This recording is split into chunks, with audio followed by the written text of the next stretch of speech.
السلام علیکم۔ میرا نام منیب عمران ہے اور میں جماعت ہفتم میں پڑھتا ہوں۔ میں ملت سکول اینڈ کالج بھگوان پورہ کیمپس سے تعلق رکھتا ہوں۔ معزز سامعین، میری آج کی تقریر کا عنوان ہے سیرت نبوی صلی اللہ علیہ وآلہ وسلم۔ جناب والا، 12 ربیع الاول وہ دن تھا کہ جب آج سے 14 صدیاں پیشتر دنیا گناہوں کی آلودگی میں اس طرح لتری ہوئی تھی کہ نجات کا کوئی راستہ ہی نہ تھا۔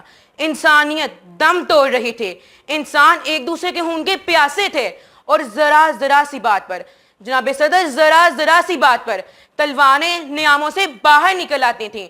عورتیں زندگی کو ترس رہی تھیں، پیدا ہوتی بچیوں کو زندہ زمین میں گاڑ دیا جاتا تھا۔ ایسے میں صدر ذی وقار ایسے میں رحمت حق جوش میں آئی اور 12 ربیع الاول کو ایسے نبی کو مبعوث فرمایا گیا کہ دنیا کے نقشے میں رحمت العالمین کا ظہور ہوا، جو بنی نوع انسان کو حق کی دعوت دیتا، گناہوں سے باز کرتا اور عفو درگزر کا درس دیتا رہا۔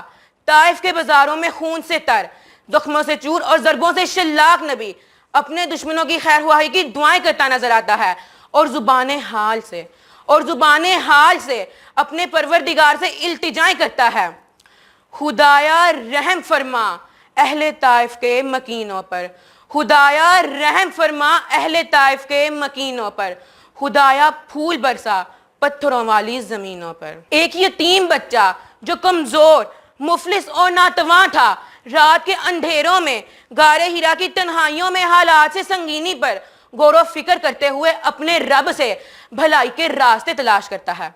جناب والا، کون نہیں جانتا کہ رسول کریم ایک کمزور، مفلس اور نادار تھے؟ کون جانتا تھا کہ یہی نادار شخص جو 40 برس تک گانوں کی زینت بنا رہا، ایک دن علم و ہنر، آزادی و انصاف اور وحدانیت کی ایسی شمع روشن کرے گا کہ سارا عالم جگمگا اٹھے گا۔ وہ دانائے سبل ختم الرسل مولائے کل جس نے غبار راہ کو بخشا فروغ وادی سینا، نگاہ عشق و مستی میں وہی اول وہی آخر، وہی قرآن وہی فرقان وہی یاسین وہی طٰہٰ۔ فتح مکہ کے دن اپنے جانی دشمنوں کو معاف کر کے عفو درگزر کی ایسی مثال قائم کی کہ جس کی نظیر ملنا محال ہے۔ رسول کریم صلی اللہ علیہ وآلہ وسلم نے اپنے حسن اخلاق اور اعلیٰ کردار کی بدولت اس معاشرے میں ایسا عظیم انقلاب برپا کیا کہ عرب کے جاہل، ان پڑھ اور گنوار بدو اس جہاں کی جہاں بانی کرنے لگے، اور آج کی مہذب دنیا انہی کے علم و فضل سے آج تک استفادہ کر رہی ہے۔ جناب والا، اب ضرورت اس عمل کی ہے کہ امت مسلمہ حضور کریم کی تعلیمات پر عمل پیرا ہو کر اس معاشرے کو امن کا گہوارہ بنائیں۔ آخر میں اپنی تقریر کو ان الفاظ پر ختم کرنا چاہتا ہوں۔